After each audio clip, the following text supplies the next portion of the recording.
Tu citou exemplos em que tu não tirou a liberdade do outro. Não, eu tenho Mas amor... tu não citou exemplos em que não tiraram a tua liberdade. É que são poucos. Mas tirados, já teve a tua O liberdade? tempo todo tiram, assim. Só não tiram a minha liberdade quando eu mesmo me responsabilizo pela totalidade do empreendimento. Por isso, por exemplo, que tu Faço teatro, dirige e escreve teatro. É isso. E o fato de contracenar com a tua mulher também é uma forma de garantir a liberdade? Acho que não, acho que isso é um acaso da vida, né? Assim, ela é atriz e o assunto dessa peça é um assunto que nasce muito mais nela do que em mim. Então é um acaso feliz da vida, uma sorte, uma felicidade. Mas tu consegue criticar ela consegue te criticar? Sem problema.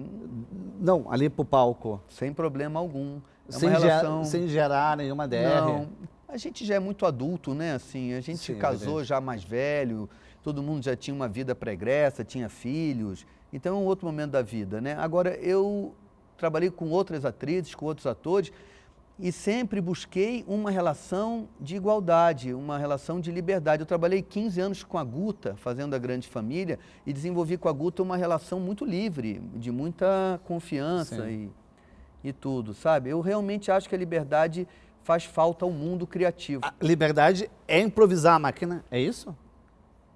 A liberdade é todo mundo que está envolvido no processo ter liberdade de expressão. Uma vez eu dirigi uma pequena coisa na Globo e havia os câmeras, né? E os câmeras são conduzidos, geralmente, por uma ordem que vem lá da pessoa que está editando o programa ou dirigindo o programa. Sim. E como o que eu ia filmar era um improviso, eu reuni os câmeras e falei, vamos filmar sem ordem externa. Cada câmera busca o enquadramento que achar conveniente, todo mundo tem liberdade para fazer o que quiser. Eu gravei tudo e montei tudo. E aquilo gerou uma estética, que era uma estética conveniente como Paris, Texas, para aquela ideia. Eu não estou dizendo que isso é bom para qualquer ideia. Porque se for norma, deixou de ser. Claro, aquilo era bom naquele momento para aquilo. E os câmeras ficaram muito alegres e muito empolgados de poderem expressar a opinião deles e não apenas seguir uma ordem, entende? Então a autoridade, ela é inimiga da criatividade, na minha opinião. No caso da pornografia, que se disfarça de entretenimento inocente, para mim é muito isso. A pornografia é uma indústria muito poderosa que migrou para dentro da dramaturgia tradicional, porque dá muito dinheiro e é muito barato vender a nudez feminina, principalmente. É muito barato, dá muita grana. E vi muitos amigos meus entrarem nisso com pouquíssima reflexão. A questão da pornochanchada, a questão de toda a pornografia que ela entrou infiltrada em diferentes fases do entretenimento, isso não provocou esse machismo que estamos combatendo? Isso é expressão desse machismo, né? A pornografia, como nós a conhecemos, ela atende majoritariamente ao interesse sexual masculino. Sim, majoritariamente, sim. né? Mas, E amigos meus participam disso como se isso não fosse isso, né? Uma vez um amigo meu falou, desculpa se eu estou falando muito, a máquina me interrompe, né? Não interrompe, mas tu não está falando muito. Isso é necessário falar, porque como a pornografia está escondida na dramaturgia, o machismo está escondido junto. Junto, exatamente. E um amigo uma vez falou assim, meio assim, achando que ia dizer uma coisa construtiva, falou, pô, mas eu gosto de pornografia.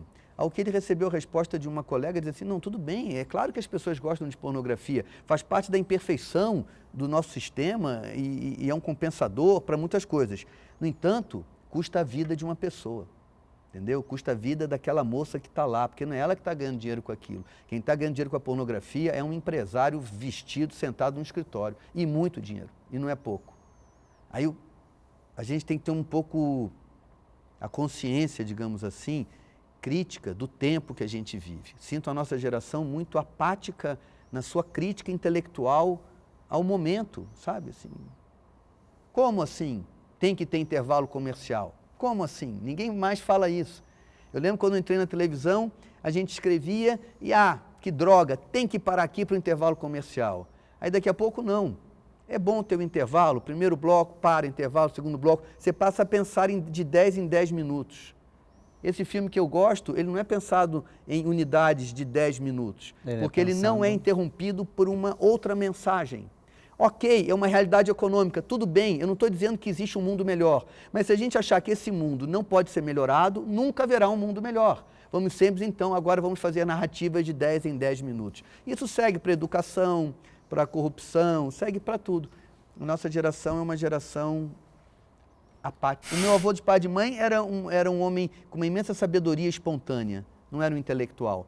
O meu pai e o meu avô eram intelectuais, mesmo de formação muito... Ou seja, é um homem de longos silêncios. Longos silêncios e muita filosofia, sabe? Assim, são muito mais intelectuais do que eu.